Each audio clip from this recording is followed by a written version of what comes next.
to have you aboard. Zach in Texas. He says hello first. Zach, good afternoon. How are you today, pal? What do you have? Zach. Long time listener. Hey, I think the one thing that we need to remember about women's sports is, they're playing a competition, and things like, our women's soccer team is quite exceptional, especially when you think about it in comparison to our men's World Cup soccer. Well, no. They're exceptional. They are exceptional, but a couple things. They're not playing the same team. They're not playing the same countries that the United States is playing from a competitive standpoint. It's not fair. I mean, how many? I mean, there are 10 or 12 countries in men's soccer that are unbelievable. Women don't have 10 or 12 countries on that level under any circumstances. They're beating teams 12-0 in these games. But I think that some of this stuff is still part of a grassroots movement to elevate these levels of competition in our country, and I think that that's really important to remember, that they are exceptional and they are elevating the competition. Well, no, they're not. What do you mean? Do you think the Netherlands cares? They're not elevating the competition. You think half the countries in the world, they're wrapped up in the men's team. They're not half the countries don't even post to have a women's national World Cup team. There's less teams in the Women's World Cup.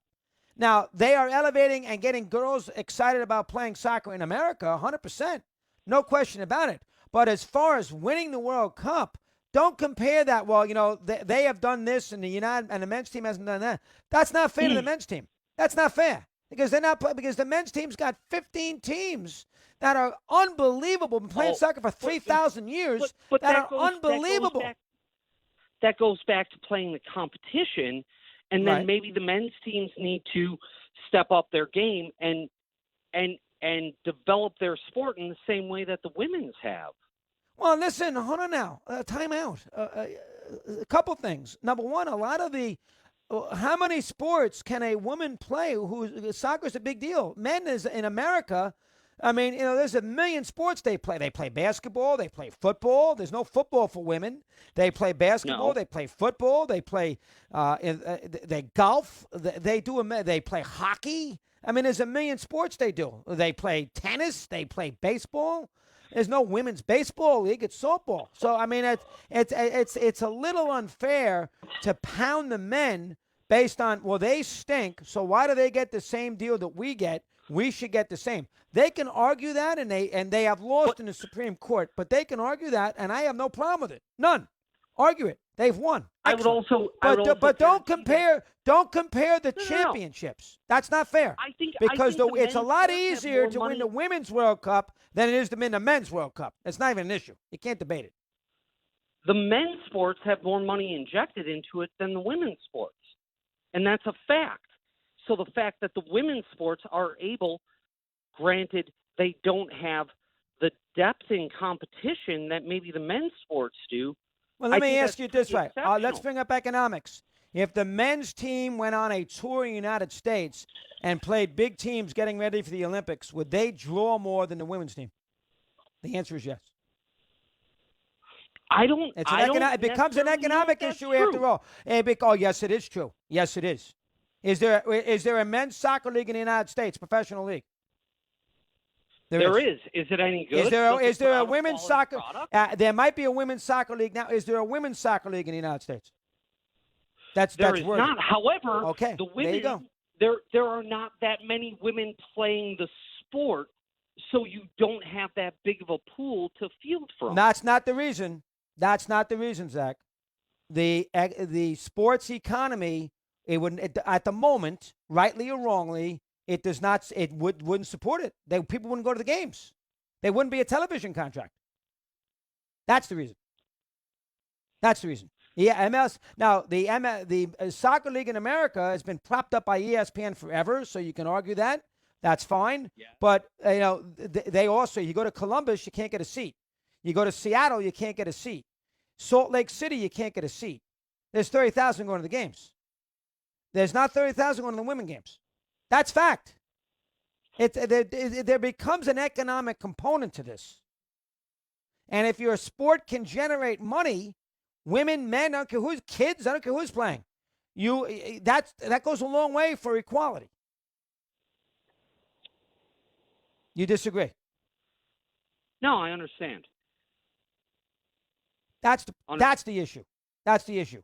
I mean, a women's hockey, they've been trying to get a women's hockey league in America forever.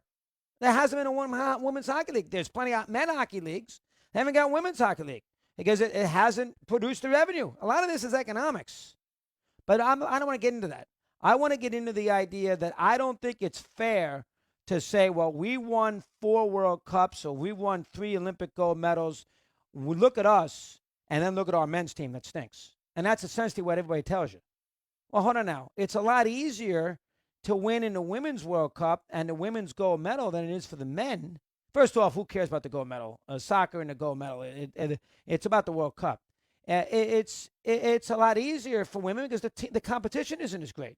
That makes it harder for the men. Now, the men haven't done a good job. I buy that. But it's a lot harder. There's great teams with great history. Makes it much more difficult. That's the point I'm trying to make. As we continue along the way, let's chat with Mike in Connecticut. He says hello. Mike, good afternoon. How are you today, pal? What's going on? Michael. I'm well, Doug. How are you? And, I was just Mike. looking the other day at, ESPN before the tournament started, the NCAAs, they had on, when you tune into the program, they had all the brackets and all little fun facts and everything. And I just want to touch on the depth of, the women's side of the tournament as compared to the men's. The women's bracket has had, in the last 10 years, has had 2 double-digit seeds make the Sweet 16, and they both happened in 2018. It was Quinnipiac, my alma mater, go QU, and then I think the other one was Oregon, I want to say. So they've had 2 double-digit seeds get to a Sweet 16 ever in the history of women's basketball? Not ever. No, in the last 10 years. In the last 10 tournaments, 2 double-digit seeds, and it was both in 2018. So if the women's side really wants to create some excitement and excitement about the tournament, I would suggest even put it to 24 teams or 16 teams and make the pool smaller so you get the UConns playing, the South Carolinas in a Final Four or Elite Eight matchup, and it creates some juice. If you go back and look at the tournaments, it's all chalk the whole way. It's 1 seeds and 2 seeds that make the Final Four, and even the disparity between a UConn and, say, I don't know who a 3 or 4 seed is. I think like Rutgers or Maryland is a 3 or 4 seed. The disparity of talent between UConn and Maryland in women's college basketball is a lot greater than, say, Gonzaga and Alabama. Good point. I didn't know that stat. The only thing that I would say, and give REM a tremendous amount of credit, built a great program.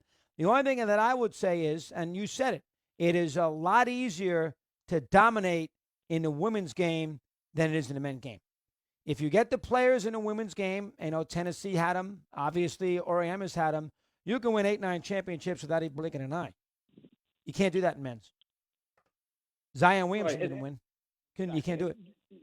You're starting out with a team like UConn women. They're starting out. They're Final Four bound every year. Every year. Like I said, if you limit the pool, if you switch it from they're not going to do that. They're 16, not going to limit it. But no league, Mike. Good call. No league is going. No sports going backwards with playoff participants. They're not doing that. My only point is, I hate when the women's game is. Listen, I also don't like the fact that if you don't watch it, you're a bad guy. That drives me crazy too. And I sit there and watch women's tennis all day. I mean, I talk about women's tennis here all the time. Nobody else does. Who talks about women's tennis? Who sits there, watch the women's tennis? I'm the only one who watches the women's tennis. Nobody watches it. So, I mean, and I watch the women's golf. I don't talk about it, but I watch it. But if you don't, you're the worst guy in the world. We don't want you. I don't know. I'm allowed to pick what I want to watch.